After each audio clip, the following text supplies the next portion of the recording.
Right international breaking చూస్తున్నాం. Iran supreme నేత ముస్తఫా ఖామ్నే ఒక ప్రకటనను చేశారు. హర్మూజ్ జలసంధికి సంబంధించి కొన్ని కీలక అప్డేట్స్ ను ఆయన ప్రస్తావిస్తూ మాట్లాడుతూ వచ్చారు. అయితే దాంట్లో కొన్ని చేంజెస్ కూడా మనకి ప్రెసెంట్ అయితే కనిపిస్తున్నాయి.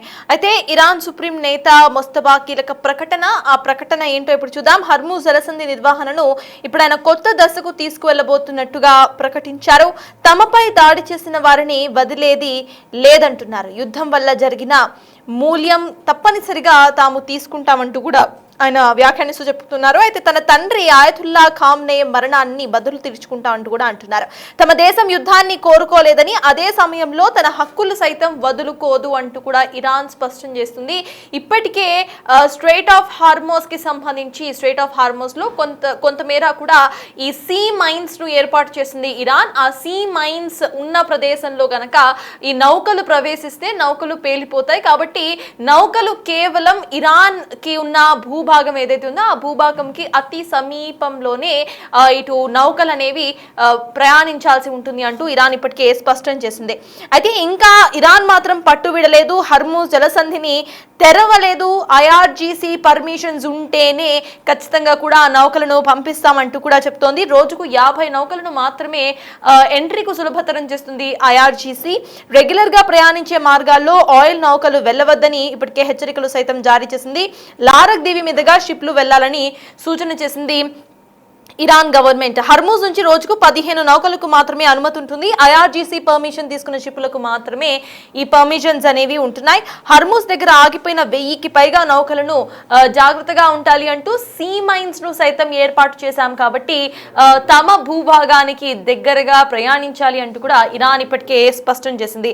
అయితే ఈ వార్ ఇంకా ఎన్ని రోజులు కొనసాగుతోంది అనేది కూడా చూడాలి. టెన్షన్ వాతావరణం ఎప్పటి వరకు ఉంటుంది అనేది చూడాలి. ఇప్పటికే సీజ్ ఫైర్ అమల్లో ఉంది. సీజ్ ఫైర్ అనంతరం కూడా ఇరాన్ ఇంకా ఇటువంటి డెసిషన్స్ తీసుకోవడంపై ఇటు యుఎస్ ప్రెసిడెంట్ ఎలా రియాక్ట్ అవుతారు అనేది కూడా చూడాల్సిన పరిస్థితి ఉంది. ఇక దీనికి సంబంధించిన మోర్ అప్డేట్స్ మా ప్రతినిధి శివ ఢిల్లీ నుండి అందించడానికి సిద్ధంగా ఉన్నారు. శివ, చెప్పండి. సీ మైన్స్ ను ఏర్పాటు చేయడం, టోల్ ట్యాక్స్ ను తీసుకుంటామంటూ చెప్పడం, వీటన్నిటి మీద ఇటు యుఎస్ ఎలా రియాక్ట్ అయ్యే అవకాశం ఉందనుకోవాలి. At the same time Iran as a government state of Hormuz పై ఎలాంటి రూల్ తీసుకోవాలి అంటూ కూడా అనుకుంటుంది అనుకోవచ్చు శివ? రైట్ సటాజ్, ఇటు హర్మూజ్ జలసంధి వద్ద ఇంకా ఉద్రిక్తత అనేది కొనసాగుతూనే ఉంది. ఈ సముద్రంలో భారీగా సీమైన్స్ అమర్చినట్లుగా కూడా ఇరాన్ చెబుతోంది.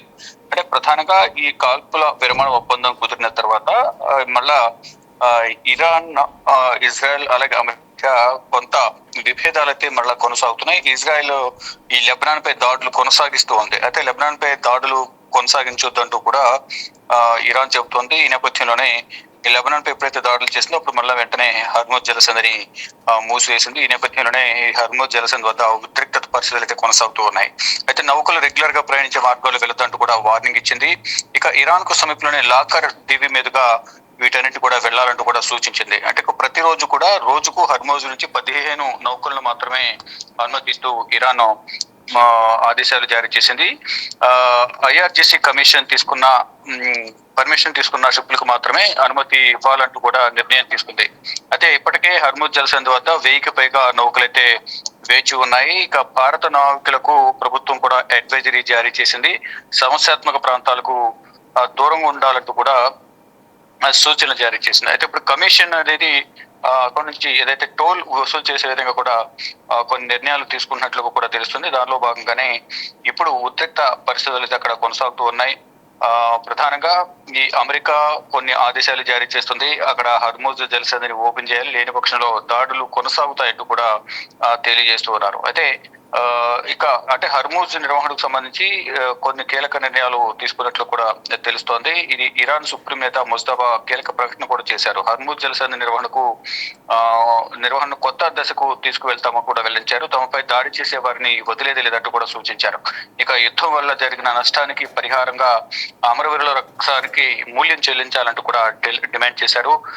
తన తండ్రి ఐతుల మరణానికి బదులు తీర్చుకుంటామంటూ కూడా ముస్తఫా ఖమేనీ ఈ అమెరికా, ఇజ్రాయెల్ ను హెచ్చరించారు. తమ దేశం యుద్ధాన్ని కోరుకోవడం లేదని, అదే సమయంలో తమ హక్కులను వదులుకోమంటూ కూడా ముస్తఫా ఖమేని కొన్ని వ్యాఖ్యలు చేశారు. ఈ యుద్ధంలో ఇరాన్ స్పష్టమైన విజయం సాధించిందంటూ కూడా తెలియజేశారు. అయితే ప్రధానంగా ఈ యుద్ధం వల్ల ఇరాన్ ఆర్థికంగా చాలా వరకు నష్టపోయింది. మరోవైపు సాధారణ ప్రజల ప్రాణాలను, సైనికుల ప్రాణాలను కూడా కోల్పోయిన పరిస్థితి కనిపిస్తోంది. ఈ నేపథ్యంలోనే ఈ యుద్ధానికి సంబంధించి హర్మోజ్ జలసంధి అనేది లెబనాన్ పై యుద్ధం చేస్తే మాత్రం, దాడులు చేస్తే మాత్రం ఈ హర్మోజ్ జలసంధిని మూసివేస్తామంటూ కూడా ఇరాన్ చెప్తున్న నేపథ్యంలో ఇటు అమెరికా మాత్రం కొన్ని హెచ్చరికలు జారీ చేస్తుంది. హర్మోజ్ జలసంధిని ఓపెన్ చేయకపోతే మాత్రం భయంకరమైన దాడులు ఉంటాయంటూ కూడా అమెరికా చెప్తున్న పరిస్థితి కనిపిస్తుంది. కానీ ఏదైతే హర్మోజ్ జలసంధి వద్ద ఈ టోల్ వసూలుకు సంబంధించి కూడా కొంత వివాదం కొనసాగుతున్న పరిస్థితి కనిపిస్తుంది. ప్రధానంగా రేపు ఈ 2 వారాల సీజ్ ఫైర్ కు సంబంధించిన ఒప్పందం పైన భవిష్యత్ కార్యాచరణ, శాంతి చర్చల పైన రేపు ఇస్లామాబాద్ లో పాకిస్తాన్ లోని ఇస్లామాబాద్ లో చర్చలు జరగబోతున్నాయి. దీనికి సంబంధించి ఇరాన్ నుంచి అలాగే అమెరికా నుంచి కూడా కీలక వ్యక్తులు ఈ సమావేశంలో పాల్గొన్నారు. భవిష్యత్ కార్యాచరణపై చర్చించుతున్నారు. కానీ ఈలోపు హర్మూజ్ జలసంధి వివాదం అనేది మళ్ళా కొనసాగుతున్న నేపథ్యంలో అక్కడ ఎటువంటి నిర్ణయాలు తీసుకోవాలి అంటే, ఇప్పుడు సీజ్ ఫైర్ సమయంలో లెబనాన్ పై దాడి చేయకూడదు అనేది ప్రధానంగా ఇరాన్ చెప్తోంది. కానీ ఈ యుద్ధం అనేది అంటే ఈ లెబనాన్ పై దాడి అనేది కూడా వివాదం అనేది ఇజ్రాయెల్ కు అలాగే లెబనాన్ కు 1948 నుంచి కూడా కొనసాగుతుంది. కాబట్టి దీన్ని కొత్తగా తెర మీద తీసుకొచ్చి సీజ్ ఫైర్ ఒప్పందంలో దీన్ని ఇంక్లూడ్ చేయొద్దు అనేది అమెరికా ప్రెసిడెంట్ గానీ వైస్ ప్రెసిడెంట్ గానీ చెప్తూ ఉన్నారు. ఇటు ఈ ఒప్పందం కుదిరిన సమయంలో ఇజ్రాయెల్ కూడా ఇదే అంశాలను తెర మీదకి తీసుకువచ్చింది. అంటే లెబనాన్ దీన్ని ఒప్పందం నుంచి బయటకు తీసుకురావాలి, లెబనాన్ పై మాత్రం దాడులు కొనసాగుతాయంటూ కూడా తెలియజేశారు. దానిలో భాగంగానే ఒప్పందం కుదిరినప్పటికీ కూడా లెబనాన్ పై దాడులు చేస్తున్నారు. ఇప్పుడు లెబనాన్ పై ఎప్పుడైతే దాడులు చేశారో వెంటనే హర్మూజ్ జలసంధిని మళ్ళీ ఇరాన్ మూసివేసింది. అయితే ఇప్పుడు మళ్ళీ ఈ హర్మూజ్ జలసంధికి సంబంధించి మళ్ళీ వివాదం కొనసాగుతున్న నేపథ్యంలో ఫర్దర్ గా ఎటువంటి నిర్ణయాలు తీసుకుంటారు ఏంటి అనేది కూడా వేచి చూడాల్సి ఉంది. Yes, thank you Shiva.